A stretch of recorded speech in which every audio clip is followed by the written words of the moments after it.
Thanks for inviting me, thanks to Thomas for the invitation, it's really nice to be back. Before I get into the talk, I'm just going to show you a really quick video. We were lucky enough to win the King's Fund JSK Impact Award this year for the work that we've done around child poverty.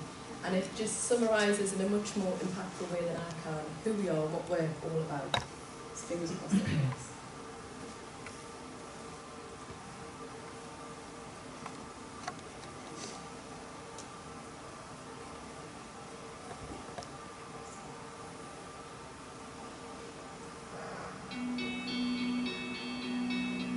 At Children North East we focus on child poverty, but the reason that we focus on that is because of the very detrimental long-term outcomes in terms of health, in terms of academic achievement, in terms of life chances generally. We reckon there are 132,000 children living in poverty in the North East as a whole. There are pockets in Newcastle and Middlesbrough that are as high as 29% and even higher than that. Children North East has been around for well over a century, but it's been working with the communities that I work with for all my working life as well. And that kind of consistency is absolutely critical. We're also concerned about the mental health of children and of adults as well, which is caused by the feeling of inadequacy that you have from not being able to do the same sorts of things that everybody else in society seems to be able to do. Poverty Proofing the School Day came about because children and young people told us that if we could do anything about child poverty that would make a difference to their lives, then we should do something about the school day. And what we found was that a lot of what the children were experiencing was indirect discrimination, was unintentional by the schools, but it was the policy and the practices of the school day that was making life difficult. In schools we have packed lunches for free school meal children going on trips, but it's so obvious. Does all the children know? The little white paper bag, all the children know, well, if you're on free school meals, you're going to get that bag. And that's feeding into the self-esteem of the student, which has impact on either their behaviours or their attendance. Things like non-uniform days are really stressful for some children in disadvantage because it's that whole idea, I've got to wear something quite grand for that day. We never thought about it, but it was something that we could change quickly. Poverty Proofing educated us and it reminded us about our moral purpose and how we should be supporting the students. I think the work that Children North East do in highlighting the effect of poverty on children's lives is quite unique, not just in the North East, I think throughout the country. It's generated a lot of interest nationally, so we've already trained up staff and taken poverty proofing into Glasgow, into North Lincolnshire. So other organisations are looking at how can we train them up to deliver it in other parts of the country.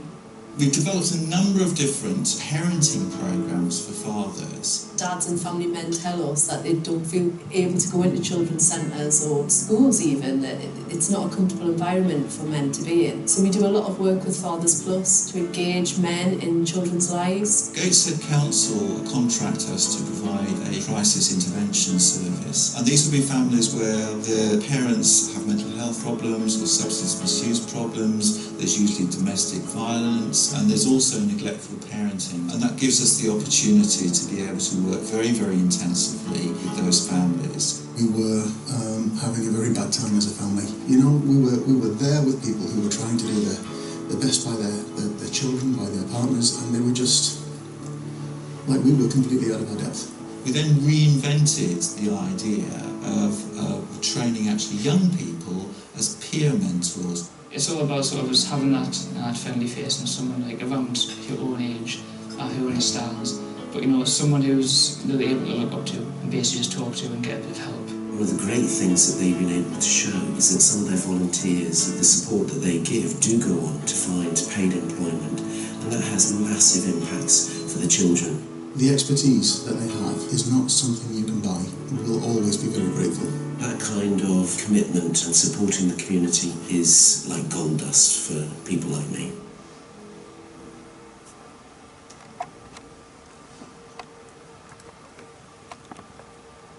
So hopefully that gives you a bit of a flavour about who Children North East are and what we do. Like it says in the clip, we're 125-year-old as an organisation this year. So we were established in Newcastle and Gateshead in 1891. And some of these pictures are of the children and young people that we would have worked with at that time. It was set up by two North East philanthropists who were really concerned about the problem of street children on the banks of the Tyne selling stuff or homeless at the time. And they took them on these seaside river cruises to the beach because they were working with children who'd never seen the coast in the northeast. And it was part of the fresh air movement when there was that strong belief that if you got fresh air into people's bellies, then it would improve their health and well-being. And they found that most of the children that they took on these seaside cruises had TB. TB was at the time a disease closely associated with childhood poverty. And they set up the first children's sanatorium in Northumberland in Stannington. It was the first in the country, and it then became part of the NHS once the NHS was formed. So for over 100 years, we've been really trying to pioneer responses to tackle child poverty in the northeast. They did wacky things. This was a picture from the sanatorium. Any new or innovative thinking that was out there on how we could improve children's health, they give it a try. And my granddad spent his time as a young man in the sanatorium when he was young. And nearly all the children left there healthy. And they reckon they left there healthy because they had good food to eat. And that was one of the key things, that most of the children wouldn't have been having a good diet. But they had good food. They started to train children and young people in agriculture and horticulture so that they could have a trade, and when they went back to their communities, they could get paid work that would help support their family. So why focus on child poverty now? 125 years later, here we still are talking about it. It might look very different, but the impacts on children and young people are probably even more acute than they were 125 years ago. So the gap between the rich and poor, the levels of inequality are now greater than I think they're greater than they were during Dickensian times. Life expectancy, annual income, these are massively different depending on the income of the family that you're born into. This graph shows you the kind of levels of households and the levels of poverty that exist in the country, and you'll see the red bar there is the northeast. So we don't have some of the highest levels, but we're right up there at the top. And it's clear to see why that is. The top chart there looks at unemployment rate. We have structural problems in the northeast of England that we don't have elsewhere in the country. We have what we call the low pay cycle of employment. We don't have enough jobs in the northeast. Our traditional industries have gone and they haven't been replaced with well-paying jobs. And what we find is not intergenerational levels of unemployment, but people churning in and out of the employment market, getting a job for a short time, not earning enough money to lift their families out of poverty, but people are churning in and out. And therefore, as a result, this is the northeast as a whole, this is our 12 local authority areas. This is the percentage of children currently living in a low-income household. In Middlesbrough, where we have the highest, in some parts of Middlesbrough, that's well over 50%, nearly or almost 60% of children living in poverty in 2016. And does it matter? We do a lot of work with children and they say, you know, it doesn't matter if I'm poor because I'm loved and I've got quite a happy life. I grew up in poverty on an estate in the West End of Newcastle called Cowgate. It was quite an infamous estate. And I had quite a happy childhood actually, it wasn't terrible. But if you look at the detrimental impact that poverty has on not just a child's life now, but their life as they grow into adulthood, then you begin to see why this is such a crucial focus. So children under 5s have more than 10 times higher chance of dying in infancy than those children born to higher income households. And that's in 2016. So infant mortality rates amongst the lowest income households is much higher. Poor children are also more likely to suffer from acute illnesses. They're most likely to have asthma, they're more likely to have respiratory diseases, and they're more likely to be admitted into hospital in the early years of their life, which is often due to things like poor housing and conditions. We're also now at a point where income is now the single biggest predictor of educational attainment. If you give me a child's parents' income, I will tell you how well they do in their GCSEs. It has a bigger impact than gender, than parents' qualifications, than what month you were born in. Your parents' income has the biggest impact on how you do in school. And that's why we have pupil premium funding, ring-fenced into schools, to try and do something about that. Children who are born poor are also likely to experience poor housing conditions, damp, which again links into their health impact, but also moving, a number of times that they move houses during childhood, and more likely to experience overcrowding and temporary accommodation as well. We have a growing problem, it's something quite new that I've experienced. I've worked in this area for about 20 years now, is the growing problem of hunger in Britain. You might have seen Frank Field MP's review of hunger in Britain, and I'm sure you've seen on the news the growing use of food banks. It's for the first time really that we've seen such levels of hunger, and a lot of the families and children and people that we work with report being hungry or come to us for food vouchers for food banks and so on. And I think that's because as people talk about the cost of living crisis and family incomes being squeezed, and our research shows that if you have a very tight income, you can't scrimp and scrape on your rent or your mortgage because you can be evicted. You can't scrimp and scrape on your utility bills because you can have your heating turned off. The first thing that takes a hit when you're on such a tight budget is food, because you can reduce the food budget quite easily without most people noticing. And even though we know there's a massive link between how well you do in school and your nutrition, we're seeing 500,000 children going to school hungry in the mornings. We also work on holiday hunger, children who get a free school meal, who get nothing during the 6 weeks. We're about to come up with 6 weeks summer holiday now, and what happens to those children who are deemed so poor by the government that they require a free school meal, who then go 6 weeks without any support whatsoever.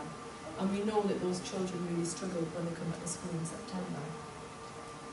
We also have this perverse impact, the poverty premium. So the poorer you are, the more you pay for the same goods and services as everyone else. If you have a poor credit rating, you're more likely to have a gas and electric meter in your household, which means you pay more for your gas. You can't get a direct debit set up and a reduced tariff rate because of your credit rating. If you've got 2 kids and your washing machine breaks down, you can't lend the money off Mummy and Daddy. You can't go to the bank and get a loan. You're more likely to have to be outside Bright House at 9 o'clock in the morning, paying the extortionate APR rates that companies like that charge. And Save the Children estimate that it's over £1,200 a year that you pay extra for goods and services if you're from a low-income family. And we are now, in 2016, at a point where social mobility is the poorest it's ever been since the 1970s. So if you're born a poor child and experience childhood poverty, you're highly likely to grow up to be a poor adult. Your chances of escaping poverty are growing increasingly slim. And for those of you who are interested in this kind of thing, Real Life Reform have been surveying families who live in social housing, looking at the impact that the changes in welfare reform are having on households. Because we haven't really seen the full effect of child poverty rates, because the full cuts in terms of welfare haven't taken a hold yet. But I can give you some of the headings that are coming out of Real Life Reform. Increase in deaths, average debt in a household now is over £3,000. Employment, lowest level of employment in the study that they've had over the past 5 years. The average amount of money people have left after they've paid for their bills is £17 a week or £2 a day. This is Britain in 2016. 4 in 10 households that they surveyed have no money left at all each week. Food and shopping, 1 in 5 households that they surveyed had used a food bank. 3/4 now spend the same or less money on food than they did 18 months ago. 63% spend less than £40 a week on food for their family. 3 in 10 spend less than £2 a day on food. The average weekly spend on fuel is £24, and that's gone down by 5%. So we also have this problem of fuel poverty, people not being able to afford to put the heating on to heat their home, which again fuels the health inequalities that we're seeing amongst poor children. 44% of those they surveyed said that their health had deteriorated since the start of the study. 27% were in debt and had to borrow money since the start of the study. And as I say, most of them reported reduction in food spending. So what does this mean when you get down to people's lives? Well, the work that we do, as I said earlier, is we do research with children and young people all the time. And what they tell us is that if you're in poverty, it means that you can't do the same things that everybody else can. It's that difference between absolute and relative poverty. If you're in relative poverty, you become excluded from the society to which you live in because you can't afford to take part in the normal things that everybody else can. So 2/3 of children surveyed can't afford to go away on holiday anywhere with their family for a week. they can't afford to go swimming once a month. Half of households can't replace things once they break down. And a third of parents don't have enough for their own hobbies or leisure activities themselves, they can't afford it. And you might think, well, are those things luxuries? But if everybody else around you is doing those things, how does it feel to be that child who's never been swimming when the rest of your classmates have? So what can we do about it? Within the context of talking about child poverty, we have this perverse view in the media that poverty is caused by behavioural problems. It's backed up by our politicians, and this is not an uncommon headlines to see.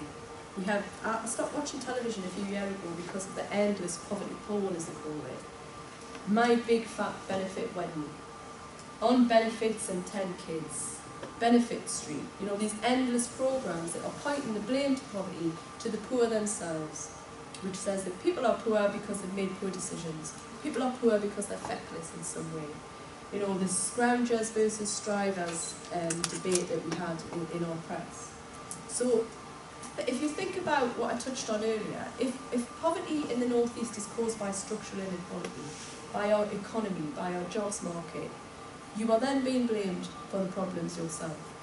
And if you're poor and you're spending £2 a day on food, and everyone around you is telling you that you're in that situation because you've failed at life, imagine the psychological impact that has on people's mental health and well-being. This is a British social attitude survey. It's a little bit older now, but it points to what I'm saying. Why do people in the British public think that people are poor? 75% drug and alcohol misuse. Do you think that sounds about right? Anyone willing to be brave and say, yeah, I think that's about right? There's about 1% of the population that has a problem, drug or alcohol problem. It really can't account for the levels of child poverty rates that we have, especially not 75%. There will be a tiny minority where that might be the case, but nowhere near that level of figure. But what that tells you is the majority of the British public think people are poor or struggling because of poor decision making that they're making themselves. 63% parents not wanting to work. I'm yet to meet anyone who doesn't want to work. Being unemployed is the most soul-destroying thing you can ever experience. And if you look at the number of people applying for each job that we have in the North East, people competing for jobs, it is not a case that people have just suddenly got an attack of lazy-itis. If you look at unemployment trends, they track the economy. You take youth unemployment, you look at any recession, any period of history in any country, and youth unemployment will rise because of the types of jobs that young people do. It is a structural problem that we have. 56% family breakdown. So over half of the British public think it's because single parents, basically. That's why we have such high levels of child poverty. Yet most children in poverty are living in a coupled household. It's not true that the majority are in single parent households. 51% lack of education. You just need to look at graduate unemployment to know that that's not true. And then 50% long period out of work. There's a lot of mythology about not just intergenerational levels of unemployment, but people being on benefits forever. Yet the Department for Work and Pensions' own figures point to very few. I think there's less than 50 people in the whole of the North East that has been claiming benefits for more than 7 years. It's almost impossible to claim benefits for that length of time before you're forced into work. So the point is that people's attitudes to poverty are very different. When I was growing up poor, people's attitudes were very different and much more sympathetic. Now if you're poor, you're very unlikely to get a sympathetic ear or support in the issues that you might face. We have hundreds of years of academic research around poverty, and it's worth looking into.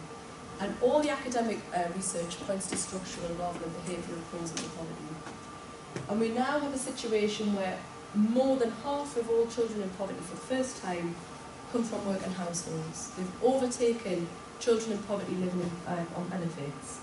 And I think that's because benefits have risen with inflation over the last few years, yet we've seen stagnant wages in the last few years with the austerity and recession. So most children who are poor have a working parent, usually a parent who's working multiple jobs actually to try and keep the household afloat. And that's really important when we come to education later on. because traditionally children who get support and education are those on free school meals. If you have a working parent, you don't qualify for free school meals. Now, to cheer you up a bit, the reason that we do this work is because poverty is incredibly policy responsive. We could eradicate child poverty overnight if we had the political will to do so. And a lot of the work that we do as a charity is trying to create policy changes that will alleviate childhood poverty. So there is something that each and every one of us can be doing in whatever work we go into, whether it's health or education, that can be removing some of the issues that children face. As a charity, I'll talk to you a bit about the work we do in schools, which is called Poverty Proof in the School Day, that Ruth leads on, and that's removing barriers to learning in primary and secondary schools to support children to do well.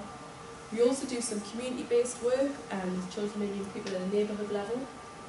And then we do some work that's youth-led called PEN, Poverty Ends Now.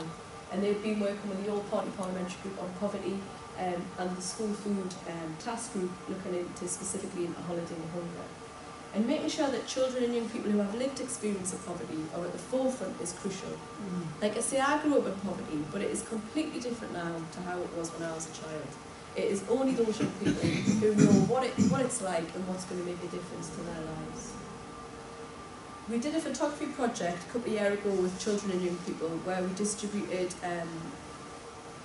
1,500 disposable cameras to children as young as 3, as old as 19, and they took photographs of what poverty looks like where they live. And they did a play, and they took the play to Parliament, and this is a bit of an excerpt from the play that they did, which was called Hope's Diary. Hope was a 14-year-old girl who they were using to represent their experiences of living in poverty. And this is where we started our journey of developing Poverty Proof in the School Day. And I think it sums up nicely what it must be like for a child experiencing poverty in the British education system now.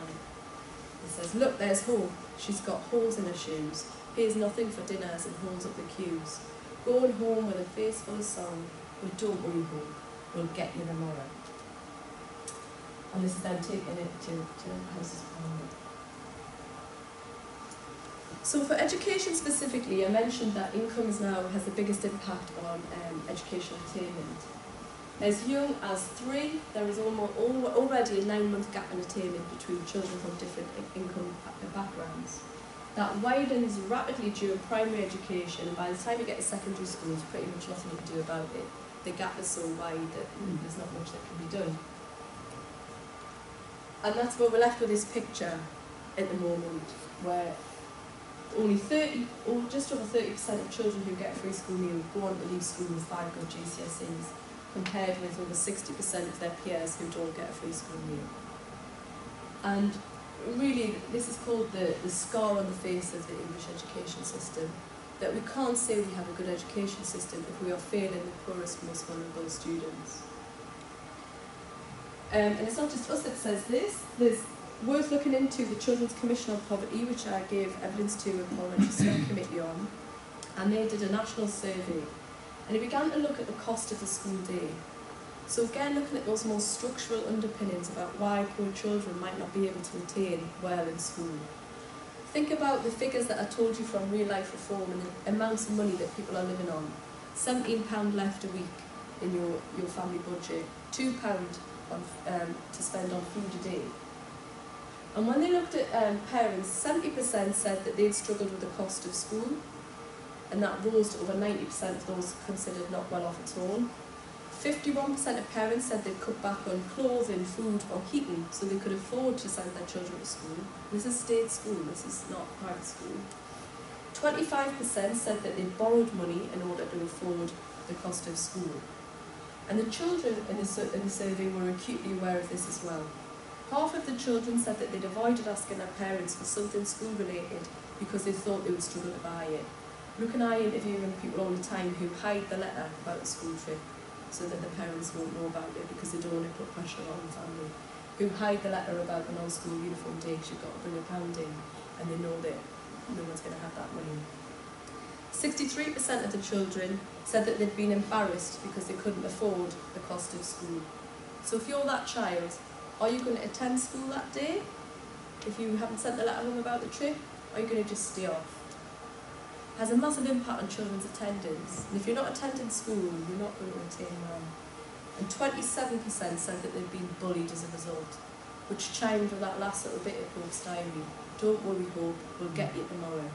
If you're the tramp with the scruffy shoes, if you're the one who has got their uniform on non-uniform day, if you're the one who can't afford to go on the school trip, the list becomes endless and it makes children's life a living hell. And that's why they said to us, if you can do anything to tackle child poverty, Sarah, do something about the school day. We're just about to do a big campaign, partnering up with the NESUWT, one of the biggest teaching unions. And they've been doing the cost of education survey. And they're issuing quite stark warnings now to say very clearly that the cost of the school day is beginning to exclude children from key educational opportunities. Over half of the parents that they surveyed spent £100 on school uniform for their eldest child alone. 2/3 were required to purchase the uniform from a particular provider, so they couldn't shop around to go to Asda to get a more affordable uniform. A quarter of parents were required to spend in excess of £50 per child on PE clothing and footwear. We worked in a secondary school in Sunderland where they had to have Canterbury tracksuit bottoms for PE. They were £40 a pair. I'm still yet to know why Canterbury tracksuit bottoms make you better at running and things. The school couldn't say it was all about handing up, but it completely excluded children and young people from taking part. A third of parents were required to purchase textbooks and reference books. And parents also reported an expectation that they provide access to IT equipment to support children's learning. Pretty much all schools we work in now set homework online. So not only do you have to have access to a computer sometimes to get the homework, because it's set online, you have to retrieve it online, but you then have to have it to complete your homework. And it's not just access to a computer, but access to broadband and internet. So for some young people, just completing their homework becomes a nightmare. They have to go to the library, which then becomes the poor kids' homework club. Or there's one bus, one of the big secondary schools that featured in that film, the one bus comes at one time of day. If you stay back at school, you miss the bus home, and your parents haven't got a car to come and pick you up. Or you go to a friend's house, or you go to an aunt's house or an uncle's house, and just doing your homework becomes an absolute nightmarish chore. Or they set homework in ways that's like, you get 5 points if you write a poem, you get 10 points if you make a model. We've seen some great models, haven't we, where people have got all kinds of materials to make a volcano, an erupted volcano, they're going to get even more points, it might get put on the wall. But the child who hasn't got any of the resources to complete the homework gets punished again for being poor. A third of schools request regular financial contributions to a school fund, and in more than half of these cases, the payments are considered to be compulsory. We've worked with some schools where it's a voluntary contribution. Under the Education Act, you can't charge for things like trips or things related to the curriculum. And they get around that by saying it's a voluntary contribution. And one of the schools that we worked in, they read out the names of the children who had paid their voluntary contribution, and then everyone looked at those who hadn't paid their voluntary contribution. Because if enough children don't pay for the trip, then the trip will be cancelled. And you've paid your money, you haven't paid yours yet. So everyone's now looking to you going, you need to get the money in because the trip's going to be cancelled, and it's in the work. And the amount of pressure that we're putting on children and families is astonishing. And 1 in 7 parents said that the cost had prevented one or more of their children taking part in educational trips and visits. There's also a growing body of academic research looking at shame, and this touches more not just on education but mental health and children's health and well-being. There's a great concern about the mental and emotional health of our children and young people at the moment. Increases in self-harm, obesity, anorexia, all these kind of issues. And it's little wonder when you begin to unpick the psychological damage that some of this has on children and young people. And a lot of people are looking at this issue of shame and how that plays out in children's lives. And this is a bit long, but I want to read it out to you because I think, as somebody who grew up in poverty, this is something that really hits home for me. And it was written by Caitlin Moran. I don't know if any of you follow her stuff. I think it's really powerful looking at somebody who herself grew up in poverty. And it's quite an old one now, but it gets to that message of how does poverty not just impact on your educational attainment, but your mental health and your emotional well-being. There is one massive difference between being rich and poor, and it's this. When you're poor, you feel heavy. Heavy like your limbs are filled with water. Perhaps it's rainwater. There is a lot more rain in your life when you're poor. Rain that can't be escaped into a taxi. Rain that has to be stood in until the bus comes. Rain that gets into cheap shoes and coats and through old windows, often followed by cold and then mildew. A little bit damp, a little bit dirty, a little bit cold. You are never at your best or ready to shine. You always need something to pep you up. Sugar, a cigarette, a new fast song on the radio. But the heaviness is not really, of course, from the rain. The heaviness comes from the sclerosis of being broke. Because when you're poor, nothing ever changes. Every idea you ever have for moving things on is quashed, through there never being any money. You dream of a house with sky blue walls, wearing a coat with red buttons, going out on Saturday and walking by the river.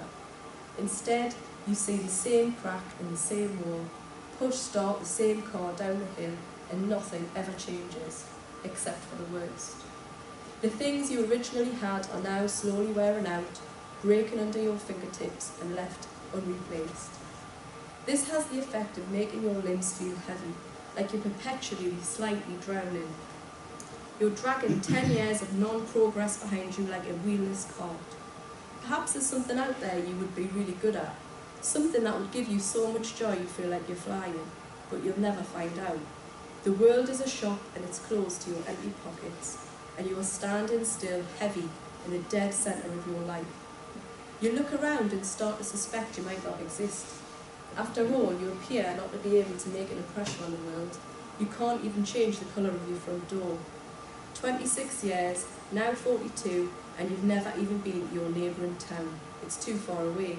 And so you sit still, because your limbs are so heavy, they are full of rain. If you've never been poor, I don't think you can imagine what it's like, simply because of the time scale. You could envisage a day, maybe, or a year, but not a lifetime. Not generations of it, passed down like a drizzle or blindness. Not how, if kids from a poor background achieve something, it's while dragging this weight behind them.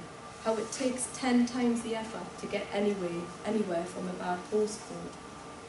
I can see how if you were a government consisting of public school kids and millionaires, you could convince yourself that the poor are snug in their Sylvanian caravans, that all they need to bridge the gulf between them and the rich is for things to get a little less cosy, that making their life harder, withdrawing their benefits and their council housing, will incentivise them in a way similarly by incentivising the wealth by imposing a higher tax rate would apparently never work. But the last thing anyone poor needs is for things to be harder. These limbs are full to bursting. And I think that really conveys that kind of heaviness that you feel when you're carrying poverty around, how everything just becomes more difficult, and how by telling kids in school to just pull their socks up, to just aspire, we talk a lot about aspirations. If children could just aspire, then they would achieve more. How ridiculous a notion that is for children who are living and breathing poverty day in, day out.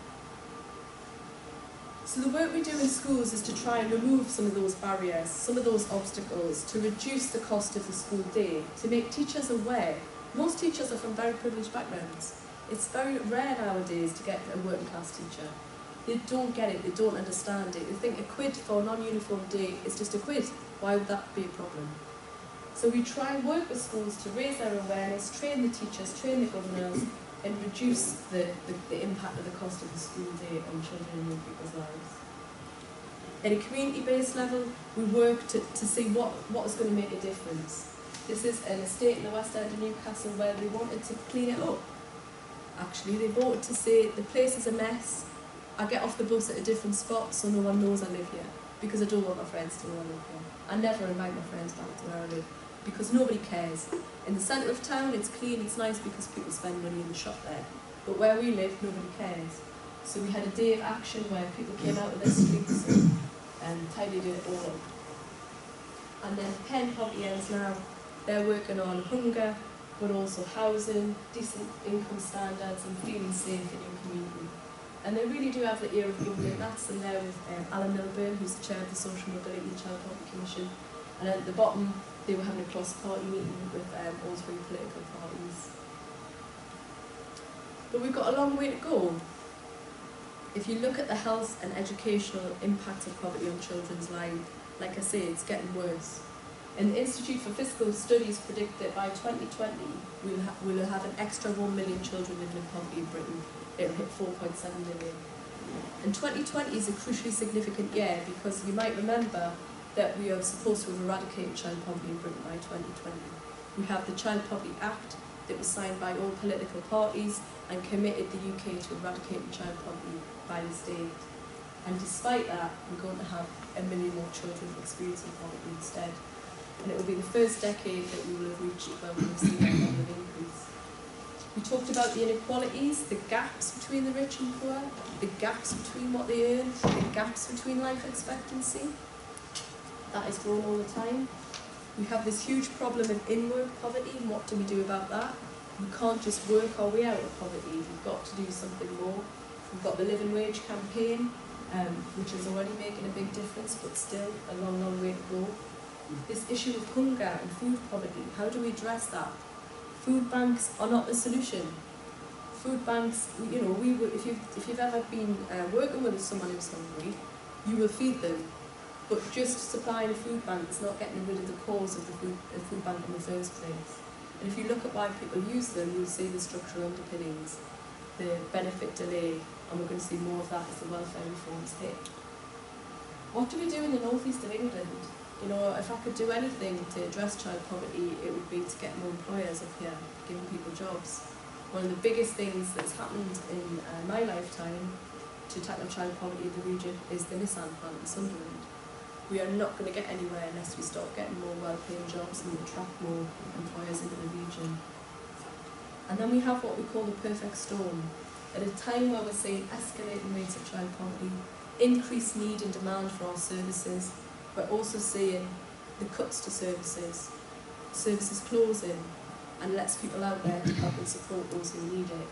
So that's a perfect storm of more need, but less people there to help. So we're far away from the solution, but I think it helps us all to be more acutely aware of childhood poverty and the impact that it has on health, education and emotional well-being. And hopefully with all you bright young things in the audience, you will have also some of the solutions moving forward too. Thank you.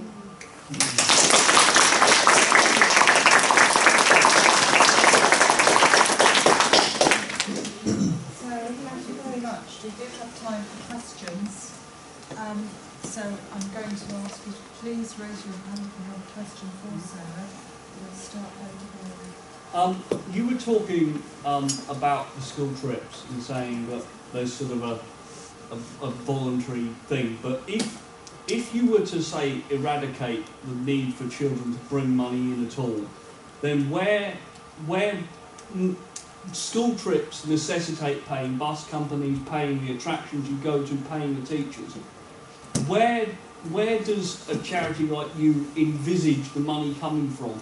Are you asking governments for it, or are you asking somebody else for it, or parents paying for teachers paying for it themselves, or what? We're asking for them to do less trips. If you go into a school now, when I was growing up on a council estate, the only reason I got out of my estate was going on a school trip. And we went on a bus, and we spent more time on the bus than we did when we got to Germany, and it cost relatively nothing. And it opened my eyes to what was out there, you know, it had a transformative impact on me as a person. But the schools that we work in now, they're going skiing. They're going to New York, and it costs £4,000 or £5,000 for a school trip. And the teachers are arranging it themselves, probably because they quite like to do it, but they're not thinking through. The same children will be able to afford it, and the same children won't. When we're in a school and we're interviewing them, the same kids go on the trips, and the same kids don't go on the trips. The kids that can afford to go on a trip go on holiday with their parents and families anyway.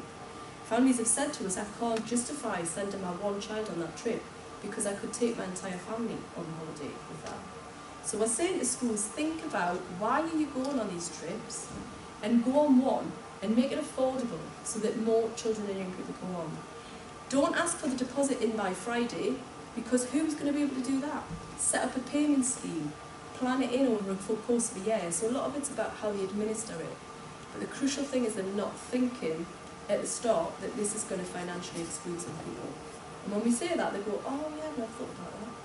And you know, we're not talking about individual schools that are poor, this is on the whole, across the board.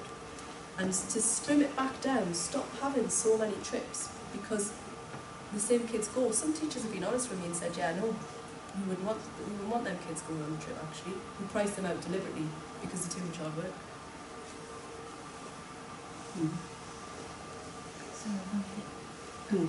And it's a bright young thing, but I spent a lot of years working as a volunteer at the CAB, and there's nothing that you've said that doesn't resonate with me that I haven't perhaps heard.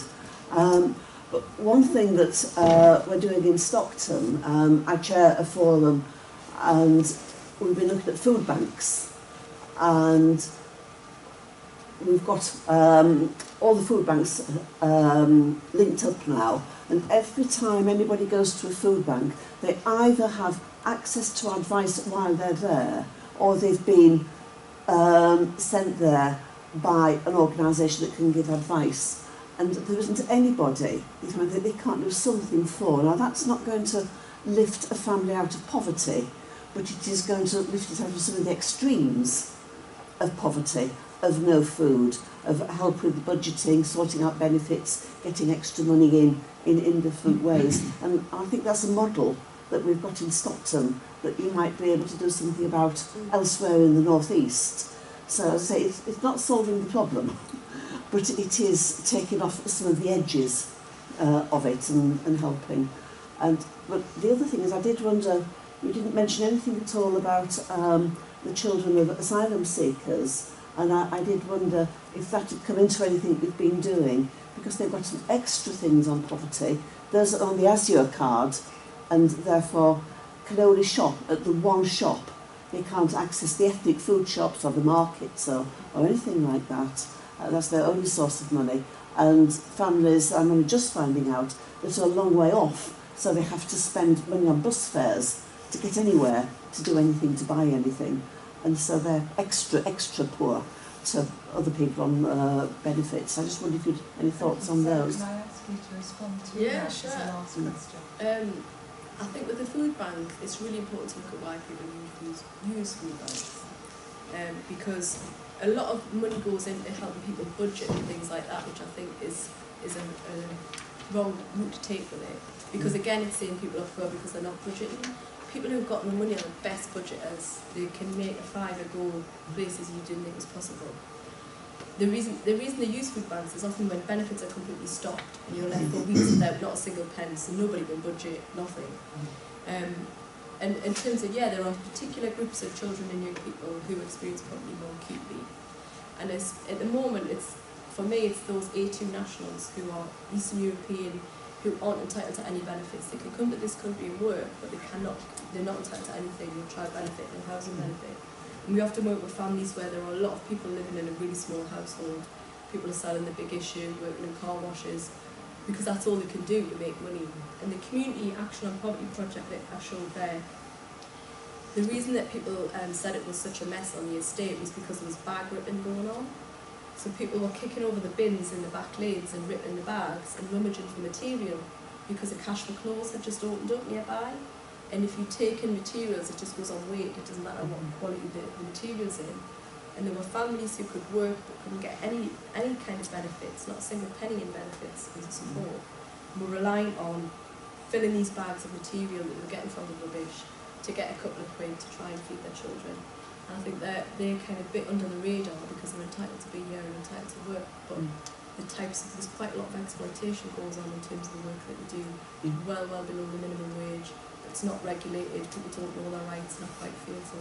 So we're trying to train up local people who they trust, because they don't trust people in positions of authority in the council, so that they can get advice and support from their mate down the road rather than from someone in authority.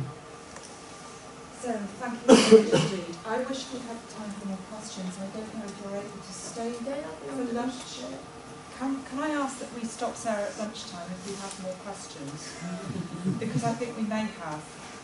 But even through the rest of today, you see if you can get through the rest of the day without spending another £2. And once you've gone into your pocket and that £2 or more has gone, ask yourself, whatever department you're in, whatever your degree programme, or whatever you're studying, if you can interpret in your own programme and what you're going to do with your career, how what Sarah said today is going to stay with you, so that the next time you write an assignment, you go for a job interview, or you go to work, or you start a piece of research, how's what Sarah said going to feed in ultimately through your career and what you're doing?